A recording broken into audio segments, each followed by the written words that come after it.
Dr. Evi Segarawati Angkri SPD MPD selaku dosen pengampu mata kuliah pengembangan kurikulum SD. Di video kali ini kami dari kelompok 4 akan mempresentasikan hasil observasi kami di SD Nangku Lembang terkait analisis capaian pembelajaran dan alat tujuan pembelajaran dari kelas 1 sampai kelas 6. Hasil ini kami peroleh dari kegiatan observasi dan wawancara guru secara langsung di lapangan. Namun sebelum itu, izinkan kami untuk memperkenalkan diri terlebih dahulu, yaitu dimulai dari saya. Perkenalkan, nama saya Rizky Anggreni dengan NIM H0524301 selaku moderator. Perkenalkan, nama saya Mukmaina dengan NIM H0524540. Perkenalkan, nama saya Wafiqah Ramadhani dengan NIM H0524321. Perkenalkan, nama saya Mehdi dengan NIM H0524329. Perkenalkan, nama saya Nasilia dengan NIM H0024313. Perkenalkan, nama saya Rahmat Riyadi dengan NIM H0524339. Baiklah, itulah perkenalan singkat dari teman-teman pemateri. Baik, untuk mempersingkat waktu, saya persilakan kepada pemateri pertama. Baik, saya akan menjelaskan hasil observasi pada kelas 1. Guru menyusun dan melaksanakan CP dan ATP sesuai pedoman kurikulum Merdeka. Metode yang digunakan sederhana dan menyenangkan seperti ceramah ringan dan permainan edukatif agar siswa belajar dengan gembira. Tantangan utama yaitu kesulitan mengenali karakteristik siswa, keterbatasan waktu asesmen, dan minimnya media pembelajaran. Asesmen dilakukan melalui diagnostik, formatif, dan sumatif. Nah, untuk kelas 2, guru menyusun CP dan ATP dengan mengacu pada kurikulum Merdeka dan mengintegrasikan 8 dimensi profil Pancasila. Implementasi dilakukan dengan mengaitkan kegiatan belajar dengan 7 kebiasaan anak Indonesia hebat. Tantangan yang muncul adalah perbedaan kemampuan literasi. Nah, banyak anak-anak yang belum bisa membaca. Gurunya memberi solusinya, guru memberi bimbingan individual. Jadi guru membimbing anak-anak serta memberi remedial dan metode interaktif. Dan untuk di kelas 3, proses penyusunan CP dan ATP dilakukan secara kolaboratif antar guru. Pelaksanaan difokuskan pada kemampuan dasar seperti membaca, menulis, berhitung. Metode yang digunakan ceramah, tanya jawab, refleksi, evaluasi, dan ice breaking. Tantangannya yaitu perbedaan kemampuan dan latar belakang siswa. Adapun solusinya, diskusi rutin antar guru dan strategi fleksibel. Untuk di kelas 4, guru menyusun CP dan ATP berdasarkan paduan Kemendikbud dengan mengaitkannya ke 8 dimensi lulusan dan minat siswa.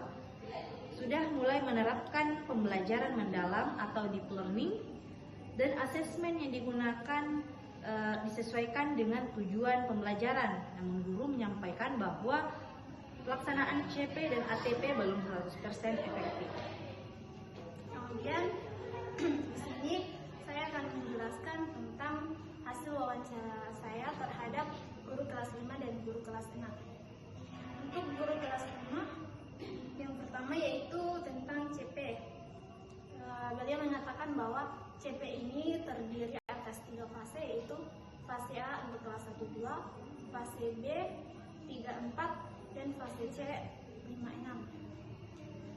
Kemudian dalam penyusunan ATP ini dilakukan secara kolaboratif dan menyesuaikan dengan kebutuhan peserta didik. Kemudian keterkaitan CP dan ATP diperluas dengan 8 dimensi profil lulusan dan 7 kebiasaan anak Indonesia hebat. Kemudian tantangan dan manfaat. Kalau untuk tantangannya, kurikulum Merdeka ini kurikulum yang ada di Indonesia ini sering berubah-ubah. Jadi guru memiliki tantangan dalam harus menyesuaikan kurikulum yang ada dengan yang ada di sekolahnya. Kemudian manfaatnya yaitu siswa menjadi lebih aktif, kemudian mandiri dan kreatif. Kalau untuk guru kelas 6, beliau mengatakan bahwa dalam capaian pembelajaran dan alur tujuan pembelajaran ini menjadi fondasi utama dalam terciptanya kesuksesan dalam proses pembelajaran. Untuk capaian pembelajaran disusun berdasarkan pedoman kurikulum yang menjadi target dalam proses pembelajaran yang ingin dicapai. Kemudian saat menyusun alur tujuan pembelajaran itu, guru harus memperhatikan dua aspek, yaitu aspek kognitif serta aspek kompetensi peserta didik dan juga aspek lingkup materi. Dalam menyusun alur tujuan pembelajaran dimulai dengan yang namanya capaian pembelajaran, kemudian digunakan untuk menentukan tujuan pembelajaran, kemudian digunakan menjadi acuan atau landasan dalam penyusunan alur tujuan pembelajaran. Kemudian asesmen yang digunakan yaitu ada 3: asesmen awal atau diagnostik, asesmen proses atau formatif, dan asesmen akhir atau sumatif. Kemudian harapan guru kelas 5 yaitu semoga kurikulum Merdeka ini bisa lebih meningkatkan proses pembelajaran. Terima kasih. Adapun poin-poin penting dari wawancara. Pertama, semua guru memahami bahwa CP ATP menjadi pedoman utama pembelajaran. Kedua, semua kelas mengaitkan CP ATP dengan profil pelajar Pancasila. Ketiga, tantangan umumnya, perbedaan karakteristik siswa dan keterbatasan media. Keempat, solusi, pembelajaran berdiferensiasi, kolaborasi guru, dan inovasi metode.